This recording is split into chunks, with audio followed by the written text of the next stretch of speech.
जय श्री कृष्ण। राधे राधे। आज मैं आपको वत्सासुर तथा बकासुर का वध नामक प्रसंग आगे सुनाऊंगी। जब श्री कृष्ण तथा बलराम घर आ गए तो माता यशोदा ने उन्हें ढंग से नहलाकर आभूषणों से सज्जित किया। फिर उन्होंने ब्राह्मणों को बुलाया और श्री कृष्ण के जन्मदिन के अवसर पर उनके हाथों से अनेक गायें दान कराईं। इस प्रकार उन्होंने घर पर श्री कृष्ण का जन्मदिन मनाया। इस घटना के पश्चात सारे वयोवृद्ध ग्वाले एकत्र हुए और नंद महाराज ने उनकी अध्यक्षता की।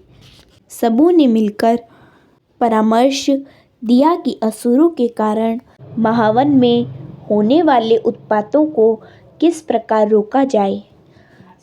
इस सभा में नंद महाराज के भाई उपनंद उपस्थित थे। वे विद्वान तथा अनुभवी माने जाते थे और श्री कृष्ण तथा बलराम के हितैषी भी थे। वे अग्रणी भी थे। अतः सभा को संबोधित करते हुए बोले, मित्रों, अब हमें यहाँ से दूसरे स्थान पर चले जाना चाहिए, क्योंकि नित्य ही बड़े बड़े असुर आकर शांति भंग कर रहे हैं और वे नन्हे बच्चों को मारने के लिए विशेष प्रयत्न करते रहते हैं।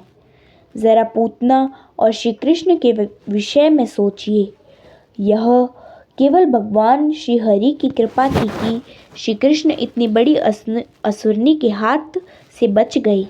इसके पश्चात बवंडर असुर आया जो उन्हें आकाश में ले गया और भगवान श्री हरि की कृपा से उसकी रक्षा हो पाई और वह असुर शिलाखंड पर गिरकर मर गया।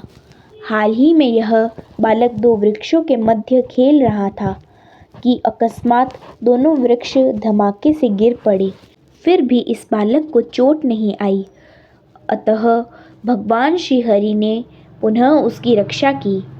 जरा सोचिए कि यही बच्चा या इसके साथ खेलता हुआ अन्य बच्चा गिरते हुए वृक्षों से दब गया होता तो इन सारी घटनाओं पर विचार करते हुए हम यह निष्कर्ष निकालते हैं कि यह स्थान अब सुरक्षित नहीं रह गया। हमें इसे छोड़ देना चाहिए। हम भगवान श्री हरि की कृपा से अभी तक सारे विघ्नों से बचते आए हैं। अब हमें सतर्क रहना होगा और इस स्थान को छोड़कर ऐसे अन्य स्थान में रहना होगा जहाँ शांति हो। मैं सोचता हूँ कि हमें वृंदावन नामक जंगल में रहना चाहिए, जहाँ ताज़े उगे हुए पौधे तथा झाड़ियाँ हैं।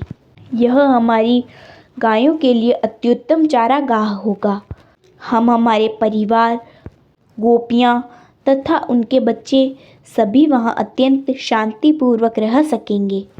वृंदावन के निकट ही गोवर्धन पर्वत है, जो अत्यंत रमणीक है। वहाँ पर गायों के लिए नया चारा तथा घास है, अतः वहाँ रहने में कोई कठिनाई नहीं होगी। अतः मेरा सुझाव यह है कि हम उस रम्य स्थान के लिए तुरंत प्रस्थान कर दें और अब अधिक समय नष्ट न करें। हम तुरंत अपने छकड़े तैयार करें और यदि चाहें तो गायों को आगे आगे करके ले चलें। उपनंद के भाषण को सुनकर सारे गोपगण तुरंत ही राजी हो गए और बोले, अब तुरंत चल दिया जाए। फिर सबों ने अपनी गृहस्थी का सामान तथा बर्तन भांडे गाड़ियों पर लाद दिए और वृंदावन जाने के लिए तैयार हो गए। गांव के सारे वृद्ध पुरुष, बच्चे तथा स्त्रियां गाड़ियों पर बैठा दी गईं और ग्वाले स्वयं हाथों से धनुष बाण लेकर गाड़ियों के पीछे हो लिए।